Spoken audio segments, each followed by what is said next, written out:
தந்தை மகன் தூய ஆவியாரின் பெயராலே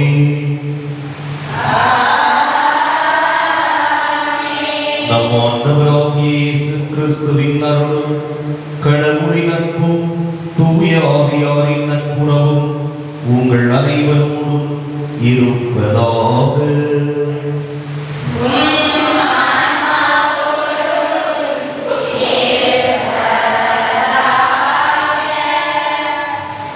இயேசுவில் அன்புக்குரிய சகோதர சகோதரிகளே, இந்த உலகிலே உயர்ந்த செல்வம் எது கேட்டாங்க சொல்லுவீங்க? குழந்தை செல்வம்.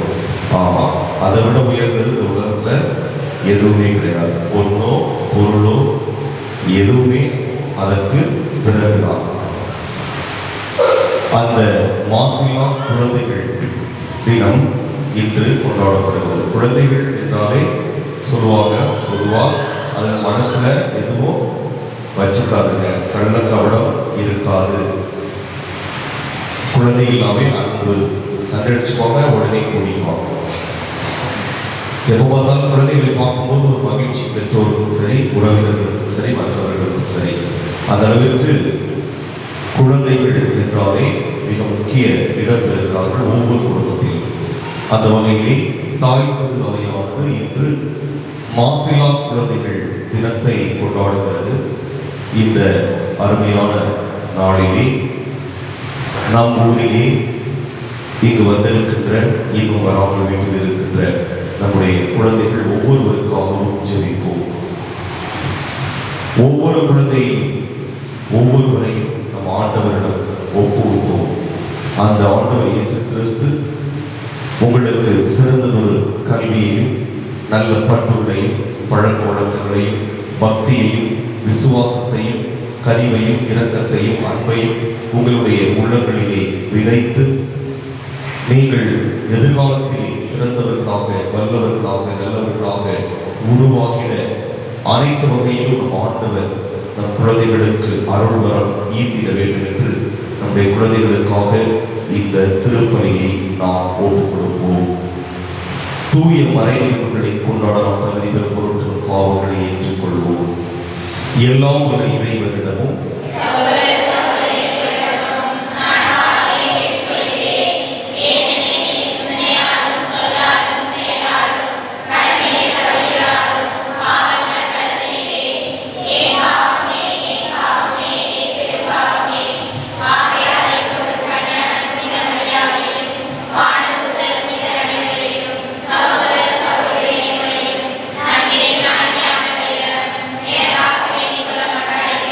எல்லாம் ஒரு இறைவன் நம் மீது இரக்கம் வைத்து நம் பாவங்களை மன்னித்து நம்மை நிலைவாழ்வுக்கு அழைத்து செல்வாராக.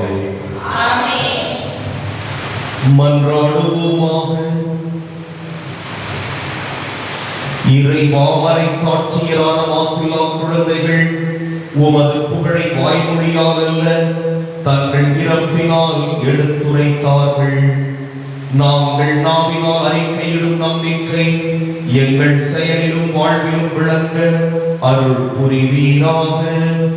உம்மோடு தூய ஆவியாரின் ஒன்றிப்பில் இறைவனாய் என்றென்றும் வாழ்ந்து ஆட்சி செய்கின்ற அவர் வழியாக உம்மை மன்றாடுகின்றோம்.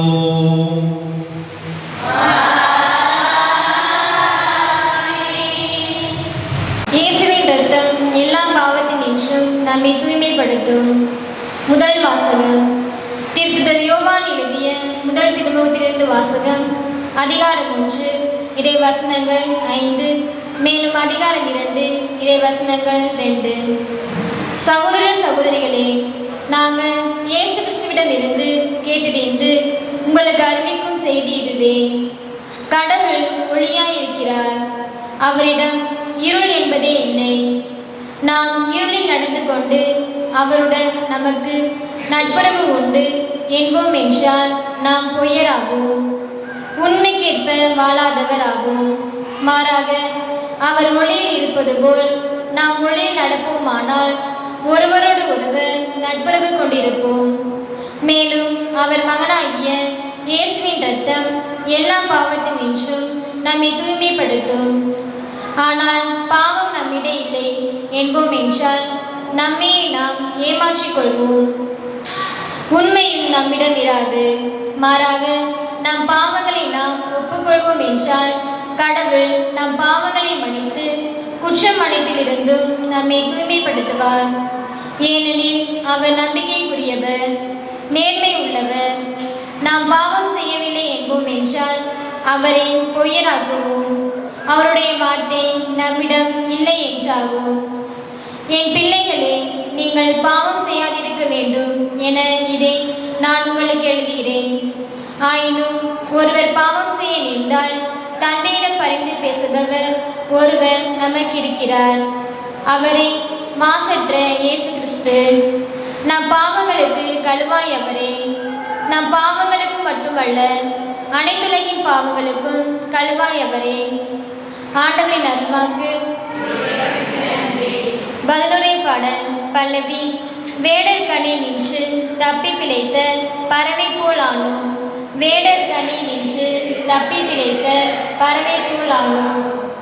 ஆண்டவர் நம் சார்பாக இருக்கிறாவிடில் நமக்கு எதிராக மனிதர் எழுந்தபோது, அவர்களது சினம் நம்மேல் மூண்டபோது அவர்கள் நம்மை உயிரோடு விழுங்கியிருப்பார்கள்.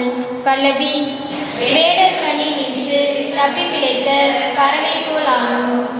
அப்பொழுது வெள்ளம் நம்மை மூழ்கடித்திருக்கும், பெருவெள்ளம் நம் மீது புரண்டோடி இருக்கும், கொந்தளிக்கும் வெள்ளம் நம் மீது பாய்ந்தோடி இருக்கும். பல்லவி. வேடர் கனி நின்று தப்பி பிழைத்த பறவை போல் ஆனோம்.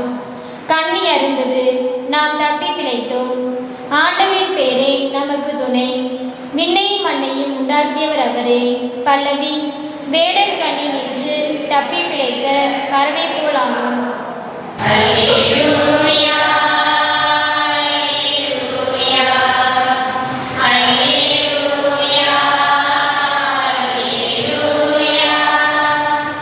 இறைவா உம்மை வாழ்த்துகிறோம்.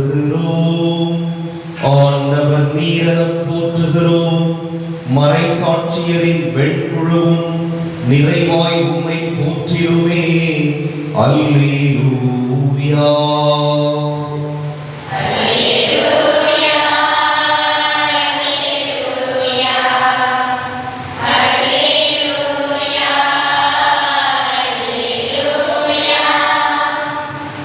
ஆண்டவர் உங்களோடு இருப்பாராக.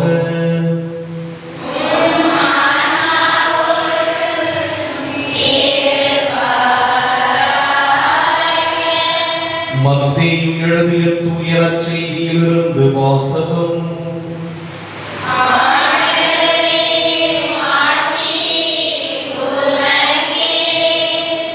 இரண்டாம் அதிகாரம் 13 முதல் 18 வரை உள்ள இறைவாக்குகள். ஞானிகள் திரும்பிச் சென்றபின் ஆண்டவருடைய தூதர் யோசேப்புக்கு கனவில் தோன்றி, நீர் எழுந்து குழந்தையையும் அதன் தாயையும் கூட்டிக் கொண்டு எகிப்துக்கு தப்பி ஓடிச் செல்லும். நான் உமக்கு சொல்லும் வரை அங்கேயே இரும். ஏனெனில் குழந்தையை ஏரோது கொல்வதற்காக தேடப் போகிறார் என்றார். யோசேப்பு எழுந்து குழந்தையையும் அதன் தாயையும் கூட்டிக் கொண்டு இரவிலேயே எகிப்துக்கு புறப்பட்டு சென்றார்.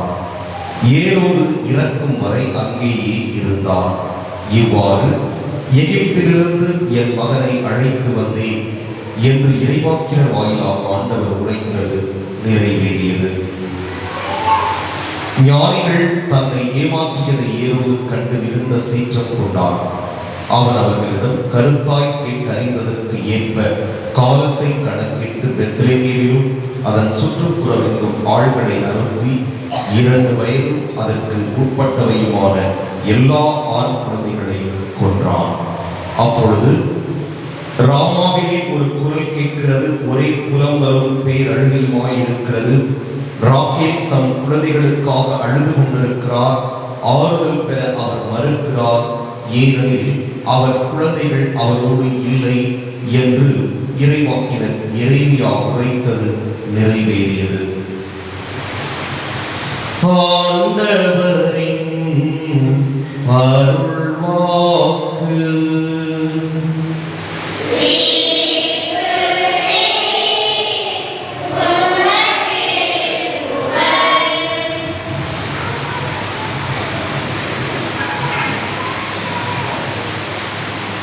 உங்கள் எல்லோருக்கும் தெரியும் என்று எல்லா குழந்தைகளும் இங்கே என்ன கவனிங்க, என்ன திருவிழாவை கொண்டாடுகிறோம்? புனித மாசிலா குழந்தைகள். மாசிலா குழந்தைகள் சொல்லக்கூடாது, என்ன சொல்லணும்? புனித மாசிலா குழந்தைகள் விழா கொண்டாடப்படுகிறது. விடுதலை. எதற்கு மாசிலா குழந்தைகள் விழா கொண்டாடப்படுறது? சொல்லுங்க. நீங்க பதில் சொல்றதுனால என்ன இங்கே உங்களை தான் பார்க்கணும். அவங்களுக்கு மட்டும்தான் பதில் தெரியுது, உங்களுக்குலாம் தெரியல. அப்படிதானே? இன்றைக்கு நற்செய்தி வாசிச்சோம், கவனிச்சிங்களா? நற்செய்தி வாசிச்சோம். அந்த நற்செய்தியில் என்ன சொல்லப்பட்டிருக்கு? ஏரோது அரசன் 2 வயதும் அதற்கு உட்பட்டதையுமான ஆண் குழந்தைகளை எல்லாம் கொல்ல சொல்லி என்ன சொல்றான்? ஆர்டர் போட்டான்.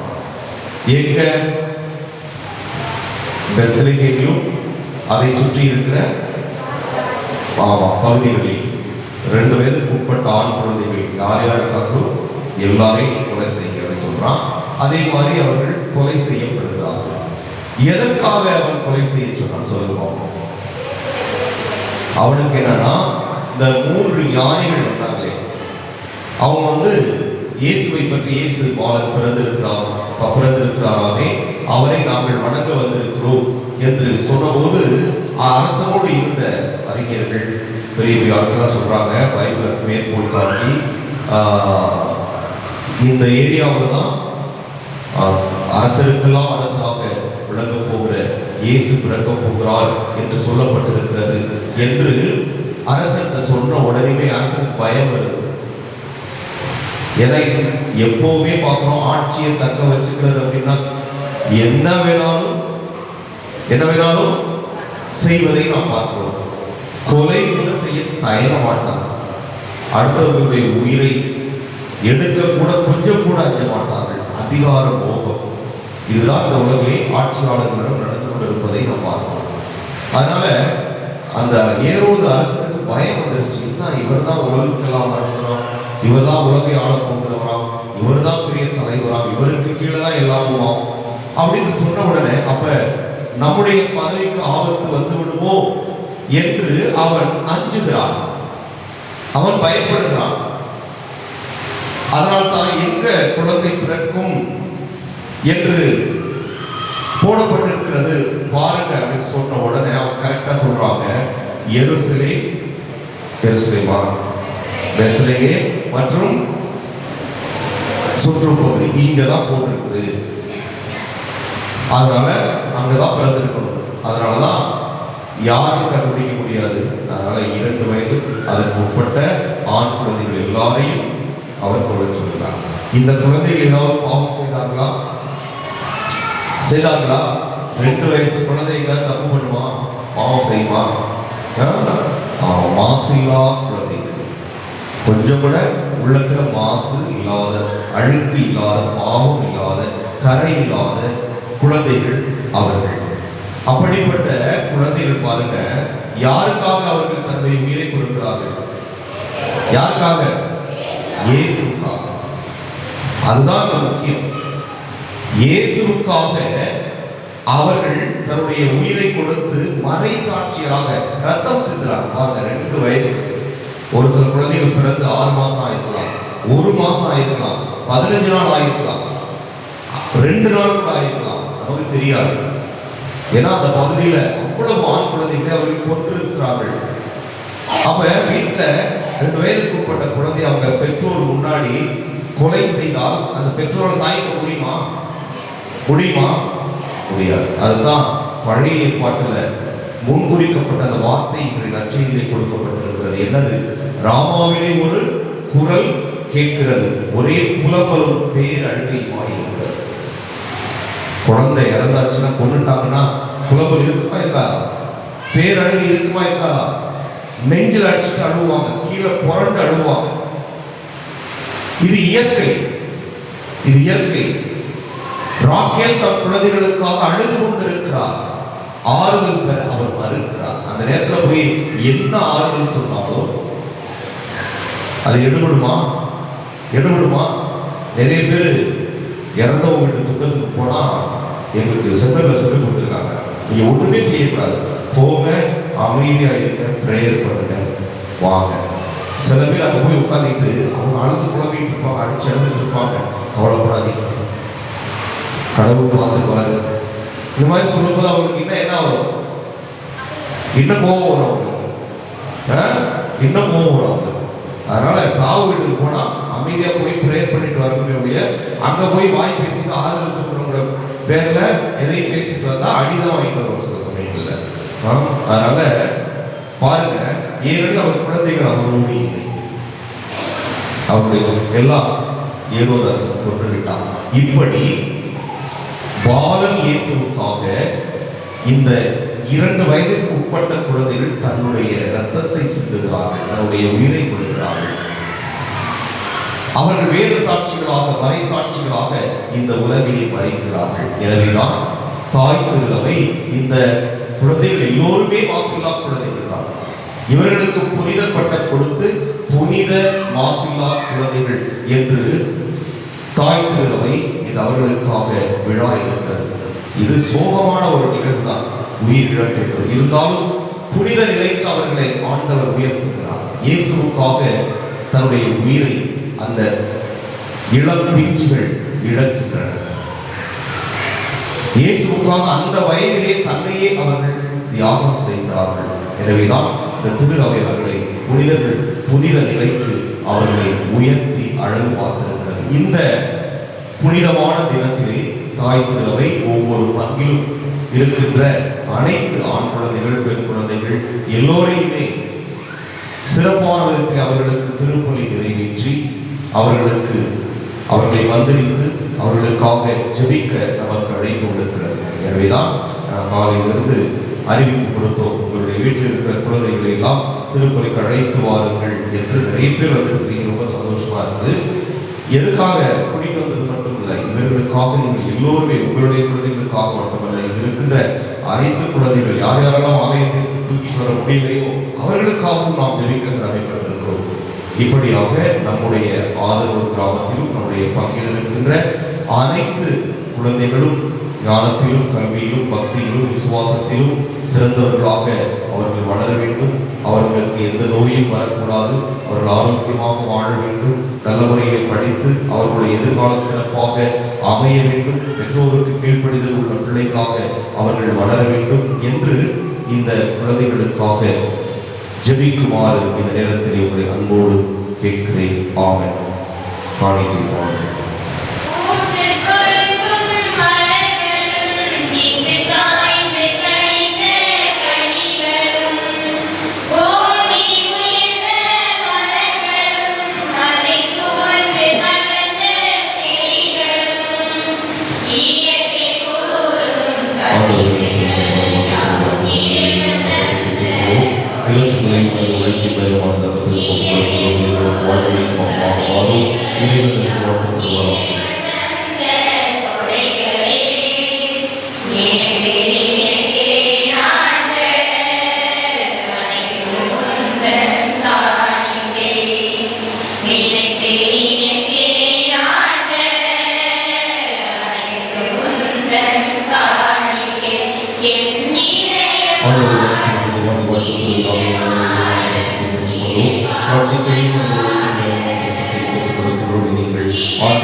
சகோதர சகோதரிகளே, என்னுடையதும் உங்களுடையதுமான இப்பலி எல்லாம் வல்ல தந்தையாக இறைவனுக்கு ஏற்றதாகும்படி மன்றாடுங்கள்.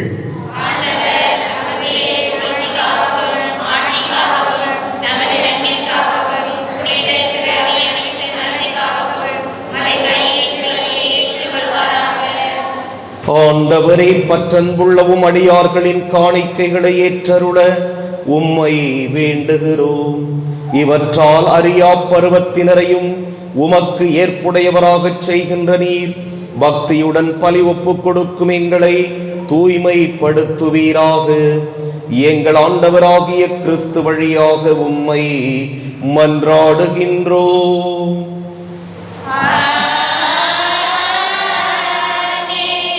ஆண்டவர் உங்களோடு இருப்பாராக.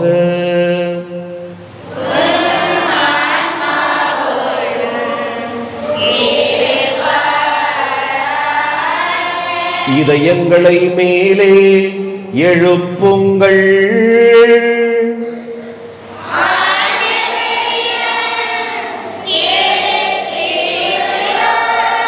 நம் இறைவனாகிய ஆண்டவருக்கு நன்றி கூறுவோம்.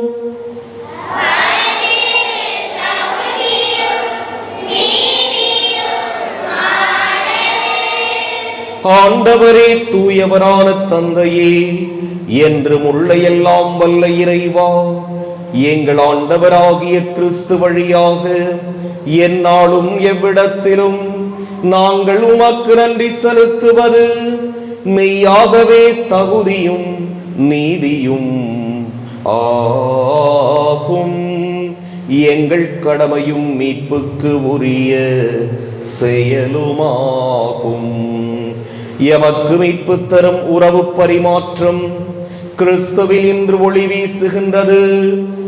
ஏனெனில் உமது வாக்கு வலுக்குறைந்த எங்கள் இயல்பை எடுத்த போது சாவுக்கு உரிய மனிதத்தன்மை முடிவில்லாம் ஆட்சி பெறுவதோடல்லாமல் நாங்களும் வியப்புக்கு உரிய இந்த உறவு ஒன்றிப்பினால் நிலை வாழ்வில் பங்கு பெறுகிறோம். ஆகவே வானதூதர் திரளோடு ஒன்று சேர்ந்து நாங்களும் உம்மை புகழ்ந்தேத்தி மகிழ்ச்சியுடன் அறிக்கையிட்டு பாடுவதாவது:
ஆண்டவரே, நீர் மெய்யாகவே தூயவர், தூய்மை அனைத்துக்கும் ஊற்று. ஆகவே உம்முடைய ஆவியை பொழிந்து இக்காணிக்கைகளை தூய்மைப்படுத்த உம்மை வேண்டுகிறோம். இவ்வாறு எங்கள் ஆண்டவர் இயேசு கிறிஸ்துவின் உடலும் இரத்தமுமாக எங்களுக்கு இவை மாறுவனவாக. அவர் பாடுபட உளம் கனிந்து தம்மை கையளித்த போது அப்பத்தை எடுத்து நன்றி செலுத்தி அதை பிட்டு தம் சீடர்களுக்கு அளித்து கூறியதாவது: அனைவரும் இதிலிருந்து பெற்று உண்ணுங்கள், ஏனெனில் இது உங்களுக்காக கையளிக்கப்படும் என் உடல்.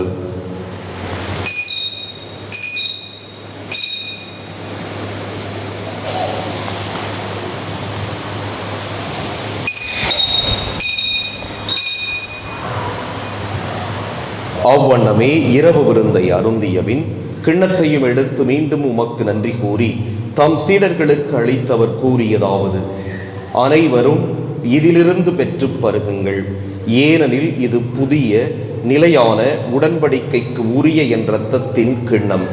இது பாவ மன்னிப்புக்கென்று உங்களுக்காகவும் பலருக்காகவும் சிந்தப்படும். இதை என் நினைவாகச் செய்யுங்கள்.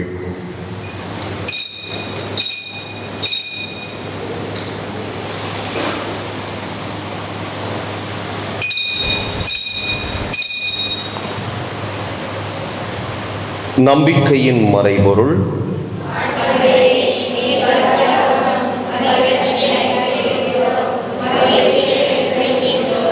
ஆகவே ஆண்டவரே, நாங்கள் கிறிஸ்துவின் இறப்பினையும் உயிர்ப்பினையும் நினைவு கூர்ந்து வாழ்வு தரும் அப்பத்தையும் மீட்பளிக்கும் கிண்ணத்தையும் உமக்கு ஒப்புக் கொடுக்கின்றோம். உம் திருமுன் நின்று உமக்கு ஊழியம் புரிய தகுந்தவர்கள் என எங்களை ஏற்றுக்கொண்டீர். எனவே உமக்கு நன்றி செலுத்துகிறோம். மேலும் கிறிஸ்துவின் உடலிலும் இரத்தத்திலும் பங்கு கொள்ளும் எங்களை தூய ஆவியார் ஒன்று சேர்க்க வேண்டும் என உம்மை தாழ்மையுடன் மன்றாடுகின்றோம். ஆண்டவரே, உலகெங்கும் பரவியிருக்கும் உமது திரு அவையை நினைவு கூர்ந்தருளும். எங்கள் திருத்தந்தை பிரான்சிஸ், எங்கள் மறைமாவட்ட பரிபாலகர் சகாயராஜ், எல்லா திருநிலையினராகிய அனைவரோடும் உமது திரு அவை அன்பில் நிறைவு பெறச் செய்தருளும். மேலும் உயிர்த்தெழும் எதிர்நோக்குடன் துயில் கொள்ளும் எங்கள் சகோதரர் சகோதரிகளையும் இறந்தோர் அனைவரையும் இரக்கத்துடன் நினைவு கூர்ந்து உமது திருமுக ஒளியினுள் ஏற்றருளும். எங்கள் அனைவர் மீதும் இரக்கமாயிரும். கடவுளின் கன்னித்தாயான புனித மரியா, அவருடைய கணவரான புனித யோசேப்பு, புனித திருத்தூதர்கள், இவ்வுலகில் மக்கு உகந்தவராய் இருந்தோராகிய புனிதர் அனைவருடனும் நாங்கள் நிலை வாழ்வில் பங்கு கொள்ளும் தகுதி பெற்று உம் திருமகன் இயேசு கிறிஸ்து வழியாக உம்மை புகழ்ந்தேத்தும் வரமருள உம்மை மன்றாடுகின்றோம்.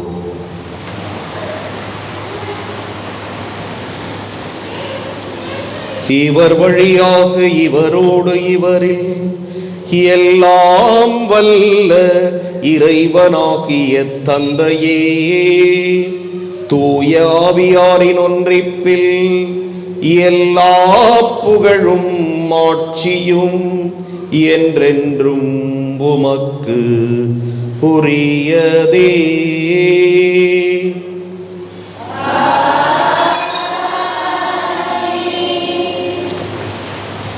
மீட்பரின் கட்டளையால் கற்பிக்கப்பட்டு இறைபடைப்பினையால் பயிற்சி பெற்று நாம் துணிந்து சொல்வோம்.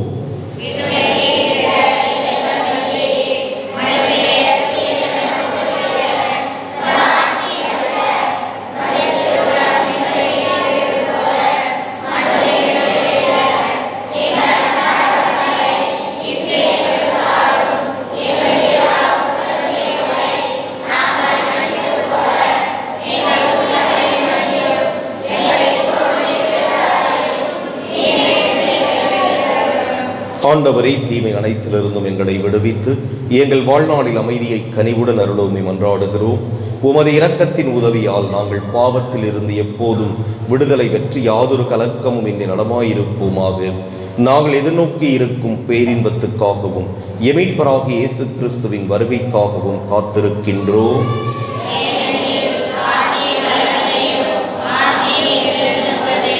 ஆண்டவரே இயேசு கிறிஸ்துவே, அமைதியை உங்களுக்கு விட்டுச் செல்கிறேன், என் அமைதியையே உங்களுக்கு அளிக்கின்றேன் என்று உம் திருத்தூதர்களுக்கு மொழிந்தீரே. எங்கள் பாவங்களை பாராமல் உமது திரு அவையின் நம்பிக்கையை கண்ணோக்கி உமது திருவுளத்துக்கு ஏற்ப அதற்கு அமைதியையும் ஒற்றுமையையும் அளித்தருள்வீராக. என்றென்றும் வாழ்ந்து ஆட்சி செய்கின்றவர் நீரே. ஆண்டவருடைய அமைதி உங்களோடு என்றும் இருப்பதாக. ஒருவருக்கொருவர் அமைதியை பகிர்ந்து கொள்வோம்.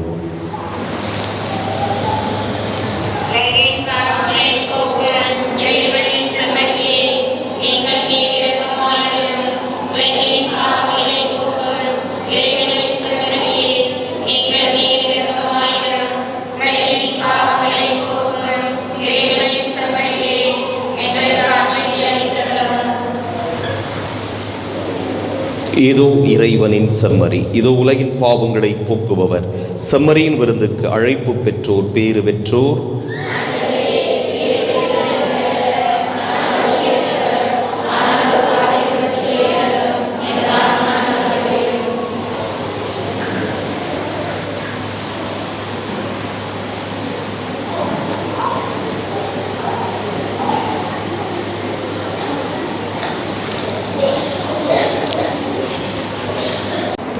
கிறிஸ்துவின் திருவுடல். எந்திரி, ரெண்டு பேரும் அந்த பக்கம் வழி விடு. கிறிஸ்துவின் திருவுடல், கிறிஸ்துவின் திருவுடல், கிறிஸ்துவின் திருவுடல், கிறிஸ்துவின் திருவுடல், கிறிஸ்துவின் திருவுடல், கிறிஸ்துவின் திருவுடல், கிறிஸ்துவின் திருவுடல், கிறிஸ்துவின் திருவுடல், கிறிஸ்துவின் திருவுடல், கிறிஸ்துவின் திருவுடல், கிறிஸ்துவின் திருவுடல், கிறிஸ்துவின் திருவுடல்,